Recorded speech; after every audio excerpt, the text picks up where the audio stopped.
இதோ இன்று நம் வைஷ்ணவி அன்னையினுடைய தரிசனத்தை பார்த்து கொண்டிருக்கிறீர்கள். இந்த பார்க்கக்கூடிய பக்தர்கள் உங்கள் கண்ணிலே இந்த நேரத்திலே இந்த அன்னையினுடைய தரிசனம் கிடைத்ததா? ஏன் கடனுக்காக மனதுக்குள் வருத்தப்பட்டு கொண்டிருக்கிறீர்கள்? இந்த கடன் தீரவே தீராதா என்று உள்ளுக்குள்ளே பயமும் கவலையும் இருக்கிறதா? பிள்ளைகள் எப்படி வளர்த்து விடுவது, என்னென்ன செய்வது என்ற கவலைகள் பிள்ளைகளை நோக்கி உங்கள் இந்த தரிசனம் பார்த்து கொண்டே உங்களுக்கு இருக்கிறதா? என்னதான் பாடுபட்டாலும் உயரவும் முடியவில்லையே, என்னால் பெரிதளவில் பணம் சம்பாதிக்க முடியவில்லையே என்று எண்ணிக்கொண்டு பார்க்கிறீர்களா? இதற்கெல்லாம் முத்தாய்ப்பாக ஒரு வேலை நிமித்தமாக போகும் பொழுது தடையும் தடங்களுமாக இருக்கிறதே, இதற்கு தீர்வு இல்லையா என்றும் யோசித்து கொண்டு இந்த உங்கள் கண்ணிலே இந்த அன்னையினுடைய தரிசனம் பட்ட இந்த வேளையிலே அனைத்திற்கும் முத்தார்ப்பாக நாம் காஞ்சிபுரத்திலே வீற்றிருக்கக்கூடிய ஸ்கந்தாலயா ஆசிரமத்தில் வருடந்தோறும் சீரும் சிறப்பமாக நடக்கின்ற அந்த ஆஷாட நவராத்திரியுடைய இந்த 3ஆம் நாள் வைஷ்ணவி தேவியினுடைய வழிபாடு. ஆம், நான் சொல்வதைப் போல உங்கள் மனதில் தோன்றிக்கொண்டு நீங்கள் எல்லாம் இந்த தரிசனத்தோடு பார்க்கின்றீர்களா? இதோ உங்களுக்கு ஒரு தீர்வாக அடியேனால் முடிந்ததை அந்த அன்னையிடம் ஒரு சிறு பிரார்த்தனையாக வைக்கின்றேன். நம்பிக்கையோடு மனதார காதில் வாங்கி ஆழ் மனதில் பதிய வைத்து கொண்டு அனுதினமும் இந்த தரிசனத்தோடு இந்த மந்திரத்தை கேட்டு வாருங்கள். உங்களுக்கு அந்த மாற்றங்கள், செல்வாக்குகள், கடன் தீர்வுகள், பிள்ளைகளுடைய மேன்மை இது அத்துணையும் கிடைக்கப்பெறும் என்பதை சொல்லி இன்று இந்த தரிசனத்தை இந்த நேரத்திலே பார்த்த உங்களுக்கு இந்த அன்னையினுடைய அருளும் குருவருளோடு கிடைக்கட்டும். இதோ அந்த மந்திரத்திற்குள் போகலாம். ஓம்கார வைஷ்ணவி தேவாய அண்ட பிரசண்ட தண்ட பிரபவந்தனி சங்கு சக்கதாரணி தேவாயோக வைகுண்டா மந்திரரூபிணி மகாதேவியை பக்தஜன ரட்சகம் தனரட்சகம் தேவியை நமோ நமः. நின் தரிசன நேரமார்த்த அனுகிரக பக்தஜனம் வைஷ்ணவி மாதா வரதன ஆக்ராசன தேவி தேவி சர்வ தடை தடங்கள் நிவாரயம். வைஷ்ணவி மாதா ஆஷாட நவராத்திரி அனுகிரக தேவியை பூர்ணரட்சகம்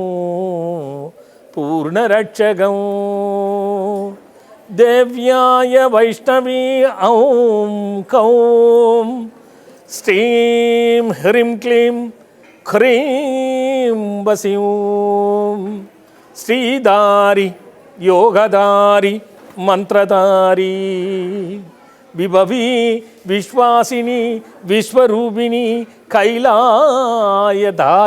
மந்திர ரூபாயினி வைஷ்ணவி.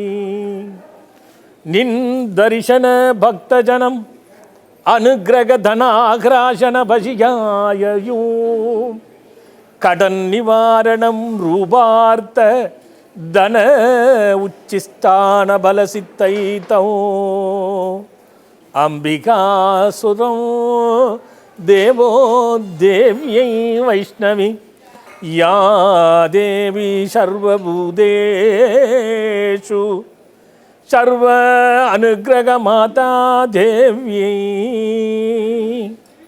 நமஸ்தஸ்யை வைஷ்ணவி தேவி நமோ நமः.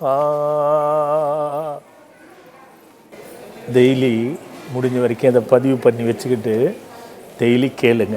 அது மட்டும் இல்லாமல் ஒவ்வொரு ஆண்டுகளும் ஒவ்வொரு அன்னைக்கும் ஒவ்வொரு விதமான ஆண்டுக்காண்டு மந்திரங்களை மாற்றி கொடுப்பது அடியனுடைய வழக்கம். அந்த வகையிலே இந்த ஆண்டு வைஷ்ணவி தேவிக்கு, ஏன்னா வாழ்க்கையினுடைய பிரதானம் எல்லாமே பணம் பணம் என்று ஆகிவிட்டது.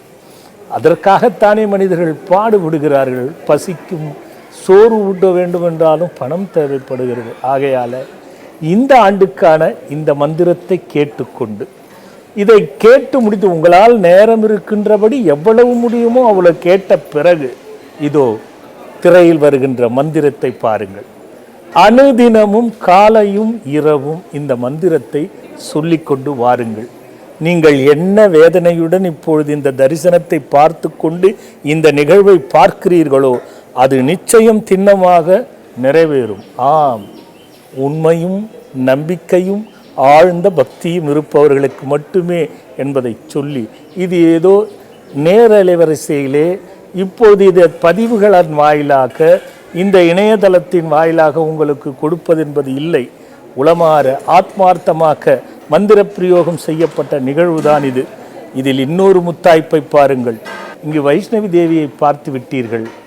நம் ஆசிரமத்திலே வீற்றிருக்கக்கூடிய அனுக்கிரக வாராகி இந்த ஆஷாட நவராத்திரியிலே எவ்வளவு முக்கியத்துவம் என்பது இந்த அலங்கார காட்சியோடு உங்களுக்கு தெரியும். இந்த காட்சியினை பாருங்கள். யாருக்கெல்லாம் இந்த அன்னை உங்கள் கண்ணில் பட்டு பார்க்கிறீர்களோ அந்த அன்னையினுடைய அருள் உங்களுக்கு முழுமையாக இருக்கும். குழந்தை இல்லையே என்று உங்கள் கண்ணில் பட்டதா? வருமானம் இல்லையே, வறுமை இருக்கிறது என்பது உங்கள் கண்ணில் பட்டதா? அல்லது பிள்ளைகளை மனதில் நினைத்து கொண்டு வேதனைப்பட்டு கொண்டிருக்கிறீர்களா? அல்லது கணவன் மனைவிக்குள்ளே பிரச்சனைகள் இருக்கிறது என்பது தோன்றுகிறதா? இதோ இந்த வராகி அன்னையினுடைய தரிசனத்தை இந்த நிகழ்வோடு ஒன்று கூட்டி பார்ப்பவர்களுக்கு அத்துணை துன்பங்களும் விலகுகின்ற அதிர்ஷ்டம் உண்டு என்பதை தெரியப்படுத்தி பார்ப்பவர்களுக்கெல்லாம் என்னுடைய வாழ்த்துகளும் ஆசிகளும் உரித்தாகட்டும். அதேபோல் இந்த ஆண்டு இன்று 3வது நாளாக 17/7/2026 அன்று வைஷ்ணவி தேவியினுடைய வழிபாடு. நாளை 4வது நாளாக நம் ஆசிரமத்திலே தொடர்ந்து நடந்து கொண்டிருக்கக்கூடிய 4ஆம் நாளான நாளை 18/7/2026 அன்று நமக்கெல்லாம் எதில் போனாலும், இப்போ பிள்ளைகள் நன்றாக படிக்கிறீர்கள், இப்போ இதை பார்க்குறீங்க, நாளைக்கு நீங்கள் இதில் விளக்கு போட்டு வழிபட்டு பாருங்கள். உங்களுக்கு சொல்கிறேன், ஒரு மதிப்பெண்ணில் போயிடுது. இன்றைக்கு போன கடைசியில் என்னால் ஜெயிக்க முடியல, ஆனால் நான் நல்லா தான் எழுதினேன். இன்றைக்கி நீட்டு ஒரு சவால். நல்லா படிக்கிற பிள்ளைகளுக்கு நான் சொல்லுகின்றேன், என்னால் எழுத முடியல, முழு மதிப்பெண்ணை பெற முடியலன்னு நினைக்கிறீங்களா? அல்லது நிறைய பேர் பாருங்கள், புதிய தொழிலுக்காக, உத்தியோகத்திற்காக, வியாபாரத்துக்காக முயற்சி செய்யும் பொழுது தடையாவது தடுங்களாவது சரியாக நடக்க மாட்டேங்குது அப்படின்னு நினைக்கிறீங்களா?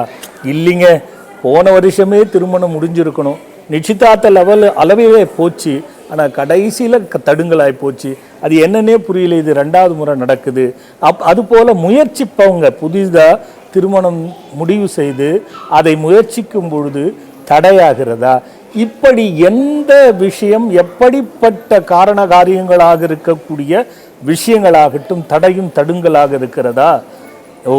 இந்த அன்னையினுடைய தீபத்தை வழிபட்டு இன்று எப்படி 3வது நாள் வைஷ்ணவி தேவியை தீப வழிபாடு செய்து அபிஷேக அலங்காரங்களை எல்லாம் நீங்கள் கண்டீர்கள் வராகியோடு. அப்படிப்பட்ட அற்புதம் நாளையும் நடக்கப் போகிறது. அந்த நாளைக்கு அன்னையாக மாகேஸ்வரி அன்னையினுடைய வழிபாடு. இந்த தடை, கணவன் மனைவி நன்றாக இருந்திருப்பார்கள், இப்போ உறவுகளாலும் எதிரிகளாலும் ஏற்பட்ட கலகத்தினாலே இருவருக்குள்ளே பிரச்சனை வந்துவிடும். அல்லது பல நோய்களினால் தாக்கப்படுவதனாலும் பிரச்சனைகள் ஏற்படும். சிலர் பணம், போக்குவரத்து, வறுமை கருதி பிரச்சனைகள் ஏற்படும். இப்படி ஒற்றுமையாக வாழ்ந்த கணவன் மனைவிக்கு கூட சண்டை வந்து நிம்மதி இல்லாமல் ஒருவர் நடிப்பு வாழ்க்கை வாழ்ந்து கொண்டிருப்பவர்களுக்கும் கூட இந்த மாகேஸ்வரனுடைய அன்னை நாளை 4வது நாளாக ஒரு நாளிலே தீப வழிபாடு செய்யும் பொழுது விலகும். இது நம்பிக்கைக்காக சொல்லப்படுவதே தவிர வியாபார நோக்கத்தோடு சொல்லப்படுவது அல்ல என்பதை நண்பார்ந்த பக்தர்கள் புரிந்து கொள்ள வேண்டும். ஏனென்றால் வருடத்திற்கு ஒரு முறை இந்த ஆஷாட நவராத்திரியினுடைய வழிபாடு. அந்த வகையிலே மாகேஸ்வரி தடையும் தடங்களையும் அகற்றி, நமக்கே தெரியாது இன்றைய காலகட்ட சூழ்நிலையில் ஒவ்வொருவரும் பல வேதனைகளுக்குள் சிக்குவது என்பது உடனிருப்பவராலும் உறவுகளாலும் என்பதை யாராலும் மறுக்க முடியாது. இப்படி பகை எந்த விதத்தில் வந்தாலும் அது வழக்கு முதல் கொண்டு சொல்லுகின்றேன், பகை என்பதனுடைய தொடக்கம் என்ன? தீயவைகள் உள்ளே நுழைவதற்கு காரணமே பகைதான். இந்த பகையே இல்லாமல் இருப்பதற்கும், அப்படி பகை இருந்தாலும் அதை வெற்றி கொள்வதற்கான மார்க்கம் தருகின்றவள் தான் அந்த மாகேஸ்வரி அன்னை. அதிலும் ஆஷாடத்தின் போது அனுக்கிரக வாராகியினுடைய அற்புதமான அருள் ஊற்றினுடைய நிலையிலே, சித்தாந்த மரபிலே, அந்த மரபு தோய்ந்த விஷயத்திலே நடக்கப்படுகின்ற வழிபாடுதான் இந்த மாகேஸ்வரி வழிபாடு என்பதை உங்கள் கருத்துக்கு சொல்லி, ஆக தடையும் தடங்களும் எவ்விதத்தில் எவ்வழியில் எதற்காக வந்தாலும் சரி, கணவன் மனைவிக்குள் ஒற்றுமை இல்லாமல் வேதனைப்பட்டு கொண்டிருந்தாலும் சரி, அது பிள்ளைகளாலும் சரி, உறவுகளாலும் சரி, உற்றவர்களாலும் சரி, மற்றவர்களாலும் சரி இருக்குமே. ஆனால் அதற்கான தீர்வு முத்தாய்ப்பாகவும், அதனை தொடர்ந்து அற்புதமாக பகைகளை அகற்றி, நம் பகைகளால் படுகின்ற வேதனை இருக்கு பாருங்க. உடன் பிறந்தவங்களுக்குள்ளே பகை வரும், பெற்றவர்களுக்கும் பிள்ளைகளுக்கும் பகை வரும். இதெல்லாம் இயல்பாக நடக்கக்கூடிய விஷயம்தான். இவைகளுக்கெல்லாம் முத்தாய்ப்பாக தீர்வு தருகின்ற அந்த மாகேஸ்வரி அன்னையினுடைய வழிபாடு நாளை சீரும் சிறப்புமாக நடைபெறப் போகிறது. பார்த்து கொண்டுபவர்களுக்கு மனமிருந்தால் நாளை முயற்சித்து வந்து அந்த மாகேஸ்வரி அன்னையினுடைய வழிபாடிலே தீபம் விட்டு வழிபட்டு, அங்கே மந்திரங்களை படித்து முறைப்படி அன்னை வராகி வழிபட்டு சென்று பாருங்கள். நான் இது நடக்கும் அது நடக்கும் என்று சொல்வதை விட நீங்கள் உணர்ந்து பாருங்கள், உண்மை புரியும், உத்தமமான வழி கிடைக்கும் என்பது திண்ணம் என்று சொல்லி, அது மட்டும் அல்லாமல் ஒவ்வொரு நாளும் சாஸ்திரம் தாந்திரீக சாஸ்திரத்தின் வழியாக ஒவ்வொரு விதமான பாலா பூஜை, பாலாம்பிகை பூஜை, கன்னியா பூஜை, சுமங்கலி பூஜை, நங்கைகள் பூஜை என்பதை ஒவ்வொரு நாளும் இங்கே தாந்திரீக சாஸ்திர வழிபாடு முறையில் நடைபெறும் இந்த ஆண்டு என்பதை தெரியப்படுத்தி, அதனையும் தரிசித்து செல்ல வேண்டும், அது முழு பலனை தர வல்லது என்பதை சொல்லி, மேலும் முத்தாய்ப்பாக ஒரு விஷயம் இருக்கிறது. இப்ப 9 துவாரம் தான் மனிதனுடைய செயல், உயிர், உடல், நடை, உடை, பாவனை எல்லாம் இருப்பது 9 துவாரத்தினுடைய சக்தியால் இயக்கப்படுகிறது. மெய்வாய், கண்மூக்கு, செவி என்ற 5 இந்திரியங்களை கொண்ட, உணர்வுகளை கொண்ட துவாரத்தின் வாயிலாகும்.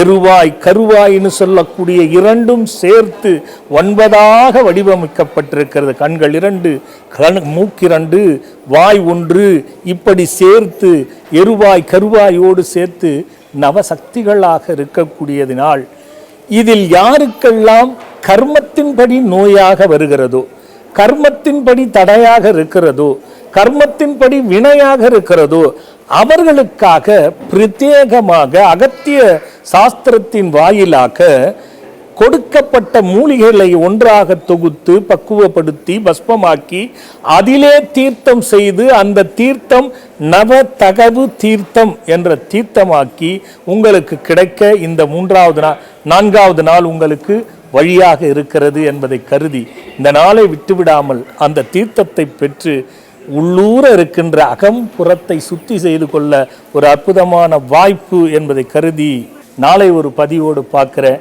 நாளை 4ஆம் நாளாக 18/7/2026 மாகேஸ்வரி வழிபாடு.